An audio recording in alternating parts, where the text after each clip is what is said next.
ವಸ್ತುನಿಷ್ಠತೆ, ವಿಶ್ವಾಸಾರ್ಹತೆ, ನಿಖರತೆಗಾಗಿ ನೋಡ್ತಾ ಇರಿ ನ್ಯೂಸ್ ಪುತ್ತೂರು, ಜನಮನದ ಪ್ರತಿಧ್ವನಿ. ಶುಭ ಮುಂಜಾನೆ. ನಾನು ಶ್ರೀಮಾ. ಇಂದಿನ ಮುಖ್ಯಾಂಶಗಳು: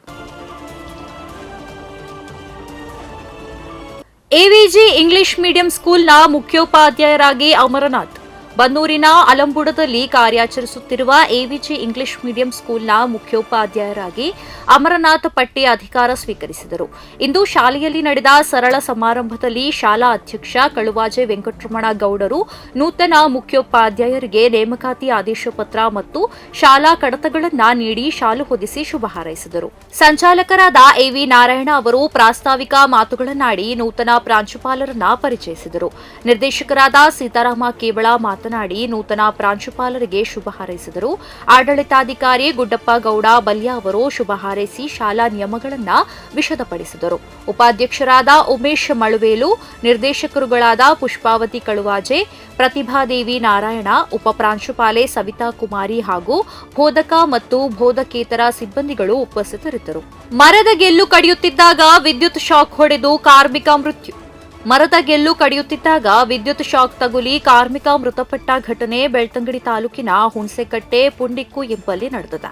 ಬೆಳ್ತಂಗಡಿ ತಾಲೂಕಿನ ಕಸಬಾ ಗ್ರಾಮದ ಪುಂಡಿಕ್ಕು ನಿವಾಸಿ ಚನ್ನನಗೌಡ ಮೃತಪಟ್ಟವರು. ಚನ್ನನಗೌಡರು ಇಂದು ಬೆಳಗ್ಗೆ ಮೆಸ್ಕಾಂ ಇಲಾಖೆಯ ಅನುಮತಿ ಪಡೆಯದೆ ಖಾಸಗಿ ಜಮೀನಿನಲ್ಲಿ ಇರುವ ಮರದ ಗೆಲ್ಲು ಕಡಿಯುವಾಗ ಗೆಲ್ಲು ಆಕಸ್ಮಿಕವಾಗಿ ಅಲ್ಲಿಯೇ ರಸ್ತೆಯಲ್ಲಿ ಹಾದು ಹೋಗಿರುವ 11 ಕೆವಿ ಕುವೆಟ್ಟು ಫೀಡರ್ನ ಎಚ್ಟಿ ಲೈನ್ಗೆ ಬಿದ್ದು ಈ ಘಟನೆ ನಡೆದಿದೆ. ಗೆಲ್ಲು ತಂತಿ ಮೇಲೆ ಬಿದ್ದುದರಿಂದ ವಿದ್ಯುತ್ ಶಾಕ್ ತಗಲಿ ಮರದಿಂದ ಕೆಳಗೆ ಬಿದ್ದಿದ್ದು ಕೂಡಲೇ ಅವರನ್ನ ಬೆಳ್ತಂಗಡಿ ಸರ್ಕಾರಿ ಆಸ್ಪತ್ರೆಗೆ ಚಿಕಿತ್ಸೆಗೆ ಕರೆದೊಯ್ಯಲಾಯಿತು.